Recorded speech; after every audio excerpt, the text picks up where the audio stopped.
ప్రార్థన చేయనప్పుడు మీరు అడుగుచున్న వాటి నెలను పొంది ఉన్నామని నమ్ముడి, అప్పుడు అవి మీకు కలుగునని మీతో చెప్పుచున్నాను. మార్కు సువార్త 11వ అధ్యాయము 24వ వచనము. మా చిన్న కొడుకు 10 ఏళ్ల వయసులో ఉన్నప్పుడు వాళ్ళ మా అమ్మ వాడికి క్రిస్మస్ బహుమతిగా ఒక స్టాంపుల ఆల్బమ్ ఇస్తానని మాట ఇచ్చింది. క్రిస్మస్ వచ్చేసింది కానీ ఆల్బమ్ రాలేదు. మా అమ్మ దగ్గర నుండి ఉత్తరం కూడా రాలేదు. ఈ విషయాన్నెవ్వరూ ప్రస్తావించలేదు. వాడి స్నేహితులు వాడి క్రిస్మస్ బహుమతుల్ని చూడ్డానికి వచ్చారు. తనకి వచ్చిన బహుమతులన్నీ వాళ్లకు చూపించాక అన్నాడు మావాడు, ఇవి కాక మా అమ్మ పంపించిన స్టాంపుల ఆల్బమ్. నాకు ఆశ్చర్యమేసింది. చాలా మందితో అలానే చెప్తూ వచ్చాడు. ఒకసారి వాడిని పిలిచి అడిగాను, జార్జ్, మామగారు నీకు ఆల్బమ్ పంపించలేదు కదా, ఉందని ఎందుకు చెప్తున్నావు? జార్జ్ నా వంక విచిత్రంగా చూశాడు.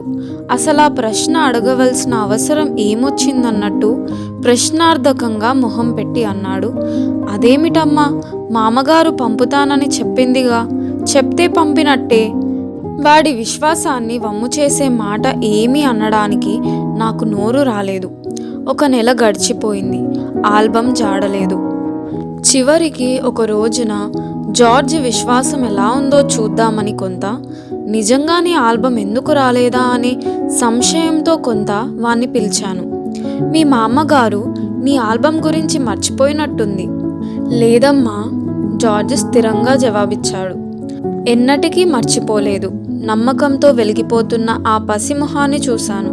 కాసేపు నేనన్నది నిజమేనేమోనన్న అనుమానపు నీడలు అందులో కదలాడినాయి.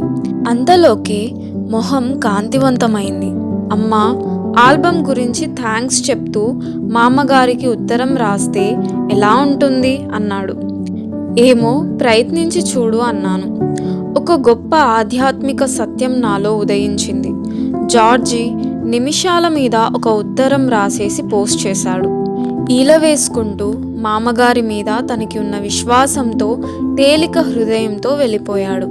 వెంటనే జవాబు వచ్చింది, ప్రియమైన జార్జి, నీకు ఆల్బమ్ ఇస్తానన్న మాటను నేను మర్చిపోలేదు. నువ్వు అడిగిన ఆల్బమ్ గురించి ప్రయత్నించాను.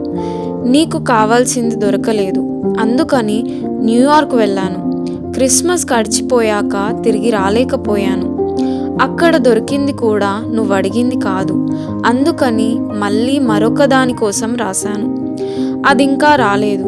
నీకిప్పుడు $3 పంపిస్తున్నాను. చికాగోలో నీకు కావాల్సింది కొనుక్కో. ప్రేమతో మా అమ్మగారు. జార్జి ఆ ఉత్తరాన్ని విజయ గర్వంతో చదువుకున్నాడు. అమ్మా, నేను చెప్పలేదు అన్నవాడి మాట సందేహాల్లేని ఆ హృదయపు లోతుల్లో నుండి వచ్చింది. ఆ ఆల్బమ్ వస్తుందన్న వాడి ఆశ అన్ని నిరాశలను జయించే ఆశ. జార్జి నమ్మకంతో కనిపెడుతున్నంతసేపు మా అమ్మగారు దానికోసం పనిచేస్తూనే ఉంది. కాలం సంపూర్ణమైనప్పుడు విశ్వాసానికి రూపం వచ్చింది. దేవుని వాగ్దానాల మీదికి అడుగు వేయబోయే ముందు మనం ఎక్కడ అడుగు వేస్తున్నామో దాన్ని చూడాలనుకోవడం మానవ సహజమైన బలహీనత. కానీ యేసు ప్రభు తోమాకి, అతని తరువాత వచ్చిన ఎంతోమంది నమ్మకం లేని వారికి చెప్పాడు, చూచి నమ్మిన వారి కంటే చూడక నమ్మిన వారు ధన్యులు.